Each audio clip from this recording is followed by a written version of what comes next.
Tenzi vanoti tarirai muranda wangu, muranda wangu wandinofarira, tererai muranda wangu, muranda wangu.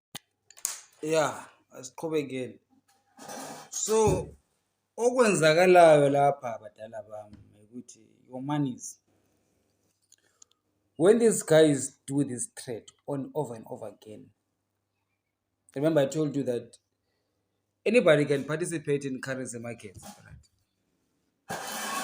However, not everyone has got access to trillions of dollars, except for those that have got access to the banking system. They are the ones who will borrow 100 trillion from a bank, buy US dollars with it. When the currency falls, when they buy back the same dollars, I told you 500% profit, they will get 600 trillion Zimbabwean dollars.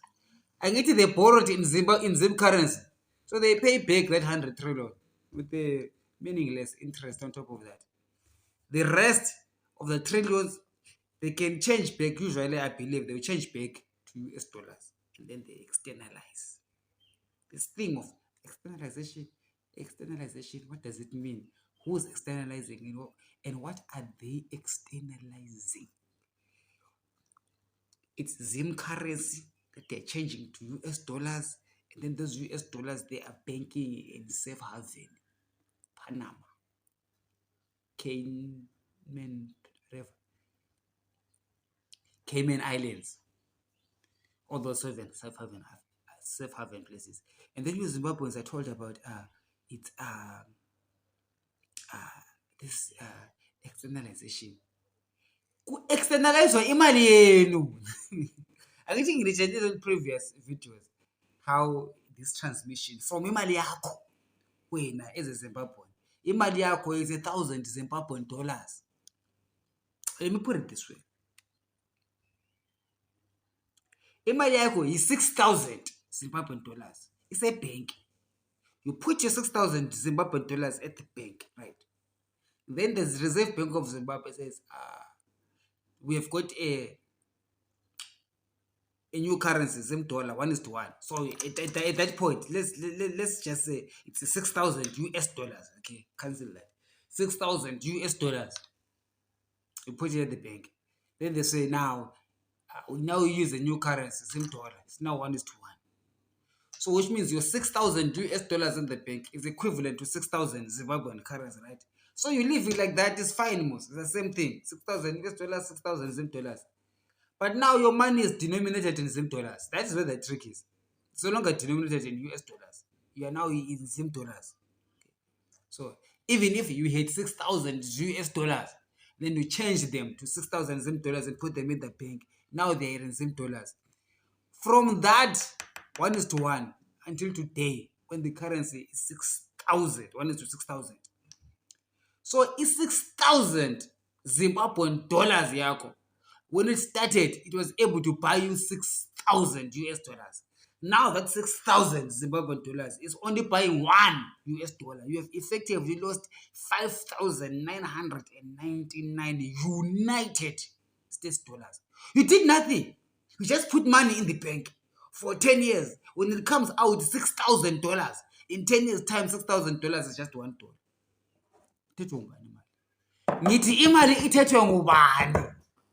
That is what I am talking about. It's keyword, economic terms, you don't understand. What I am investigating, is $6,000 yako, which is now worth $1 US. And that's what I'm explaining to you. And I know what bankers. They are the ones who change that rate. That rate is not supposed to change. It's supposed to be 1:1 forever.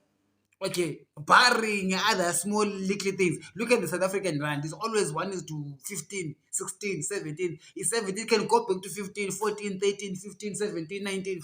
It's stable. It's supposed to be like that even in Zimbabwe. There's no reason why the Zimbabwean currency must dramatically fall and the South African currency is fairly stable. You know what I'm saying? There is no absolutely zero reason. Okay, it's not about the size of the economy, whether the economy is a $10 billion economy or 20 or 100 or 1 trillion or 20 trillion. The currency has got nothing to do with size of an economy. Just because the economy is small does not mean that you experience hyperinflation or currency devaluation. It's a lie. Okay, even if you say that this is a developing country, frontier markets, whatever, therefore they tend to lose their value against the US dollar over time. But that rate is very small. We can compare Zimbabwe peer to peer with countries like Nigeria, Sri Lanka, India, South Africa, and other countries. You will discover that with Zimbabwe's position as far as currency devaluation is excessive, and it means that there is something there that needs to be investigated. And ngiyalitshela ukuthi i-reason why ukuthi ama-bankers lawa bamanipulate i-price ye-Zimbabwean dollar, okay, or i-price ye-US dollar in Zimbabwe.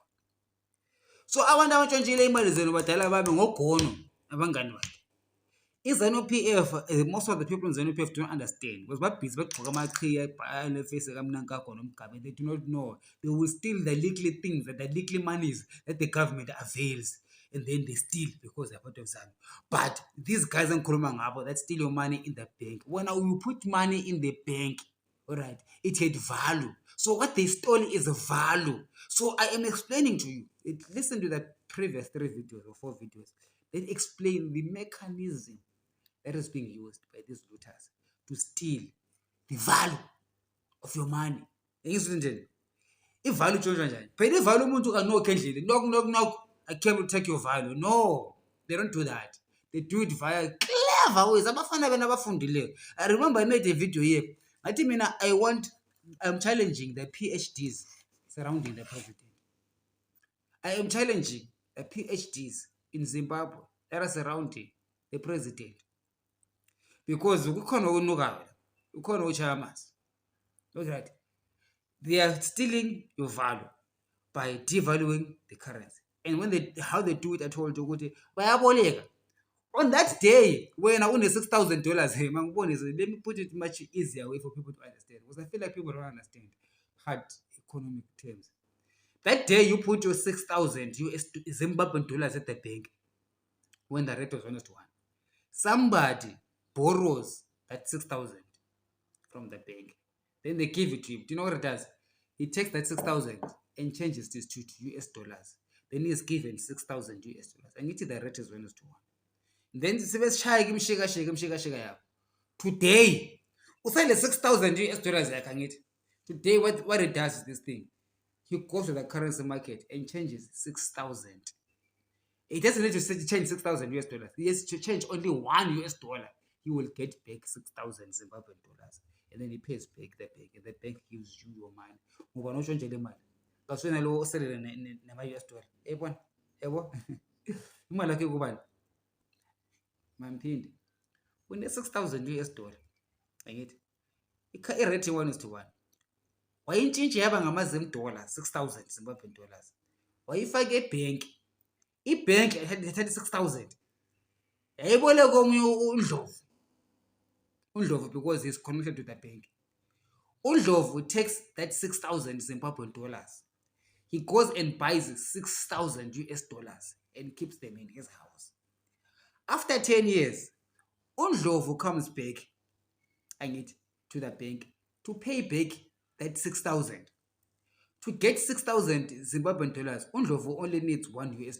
But with the 6,000 Zim dollars, the 6,000 US dollars, he just takes $1 US, goes to the market, and then he gets 6,000 Zimbabwean dollars. He pays that money back to the bank, and when you go and withdraw from the bank, your 6,000 Zimbabwean dollars.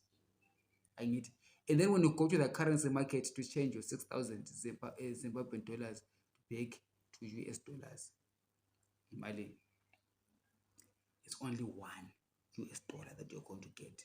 That $1 US that uNdlovu changed. In this exchange, imali akaqali 6,000 US dollars. Now it went back to $1 US.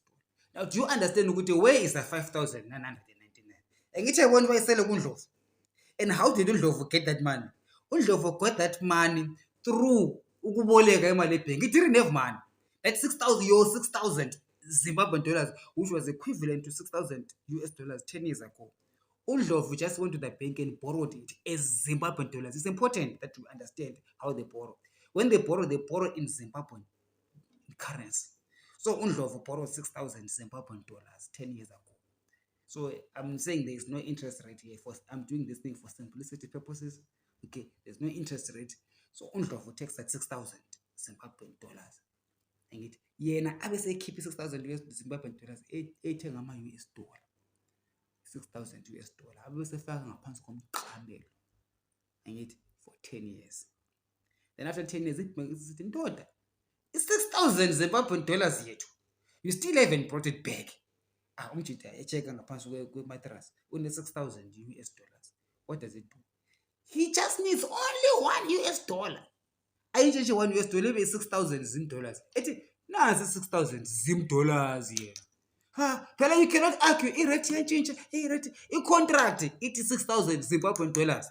Okay, so according to i-contract 6,000 Zimbabwean dollars yikho lokho touches a move. Angithi umthetho wankona ebesebhadala ke 6,000 Zimbabwean dollars. Kodwa ukhumbula ukuthi ibhadale nge-$1 US. Wena uma ususiyakhipha leya mali la Zimbabwe 6,000 Zimbabwean dollar yakho ususiyayi-withdraw after 10 years. Mawuyikhipha sufuna ukuthenga phela 6,000 US dollar yakho, you discover that you can't. That 6,000 can only buy $1 US. My question to you is, what happened to the 5,999? His answer is simple. Isele kuNdlovu. Because uNdlovu only did this transaction of ukuboleka imali engasuye yakhe ebank. Now, that is an example of a small amount. Obekwenzeka eZimbabwe badala bami mahlafisoli is that it has been happening on a large scale. We're talking about trillions of Zim dollars transferred to US dollar back and forth. Bahlala beyenza le game all the time. And the more they do it, the more they put pressure on the US dollar. Remember, for you, in the US dollar, they cause it to fall deliberately. It's very easy. I did explain. Just listen to the previous 3 or 4 videos. I spoke about what causes inflation. Causes inflation is too much money chasing one product. The product that we're talking about is the US dollar. So they purposefully and rebelliously keep on creating these fake dollars. How do they create them as fake? Because ibhenki angithi inemvumo yokuthi wena mawufake 6,000 Zimbabwean dollars e-bank account banemvumo yokuboleka even 60,000 even though wena bane-6,000. It's a law. Wena umthetho wakhona, they create money out of nowhere. Imali vele kahle kahle is coming from nowhere. It's called fiat currency. It comes from nowhere. So what they do is they can create as much as they want, and then bonke befuna ukuthenga i-US dollar and putting pressure on the US dollar, bringing the price up for the US dollar. Yikho vele abakufuna. When they do that over time, your money in Zimbabwean dollar term, your Zim currency loses its value. So ngezinye indlela ngumnyathi okuntshontshela abantu bonke all the time. Okay, they're not stealing from triple C people and avoiding Zanu. No, they are stealing from everyone, including their own mothers. Okay, because their mothers also participate in the Zimbabwean economy. So it's stealing from everyone, from the smallest to the biggest. Okay, from the poorest to the richest, from the weakest to the most powerful. But the people that do it, perhaps or usually, they are the powerful ones. These people work in banks, and there's some of the political elites. The political elites, those that have been involved in it. Because I would like to think that there's some other political elites who are not part of it, because perhaps they don't even know about it, or they don't know how to do it, or they're not having access to do it. So you will see all of these financially engineered weapons against the economy of Zimbabwe. People say like that. Let me just put it clearly. It's Steve using sophisticated financial literature and financial weapons. It's the financial weapons of mass destruction. I mean, on a large scale. In USA, they had them once in 2008. They are still crying about them today. In Zimbabwe, we've had them forever, and nobody is able to stop this barrage of attacks on our economy, on all of us as Zimbabweans. All of you, if you're a Zimbabwean and you're watching me, you are being attacked by this financial weapon, and you have always been attacked by it, and it will carry on happening. Does not matter who is in power, whether it's in the Chamisa or it's 18, as long as they do not address this thing, it will never come to an end. So you do understand now what sometimes your enemy is within yourself, your own people. Okay. But I do know what it's possible. I would highly suspect that even foreign entities are involved in attacking Zimbabwe through that way. So it's for national security, we need to regulate, supervise heavily the banking industry and make sure that the Reserve Bank is working towards stabilizing the currency. If the currency loses value, we need to fire the Reserve Bank government. Vila kahle kahle uJohn Mangunja isagcinelele. Cela ukusa sisekhona lapho umuntu olinqobe yena vele lisamgcinelele. Sisekhona lapho unankakho vele usahlabelela khona ba esikhundleni. Ngiyabuza. Umbuzo wenza lechiya lona ukuthi uphendule ngokwena. Sengikhathele nokuphendulela abantu imibuzo abantu abangangilaleliyo. Ngithi lilalela uChamcha. Ungaphinde. Bye bye. Chete.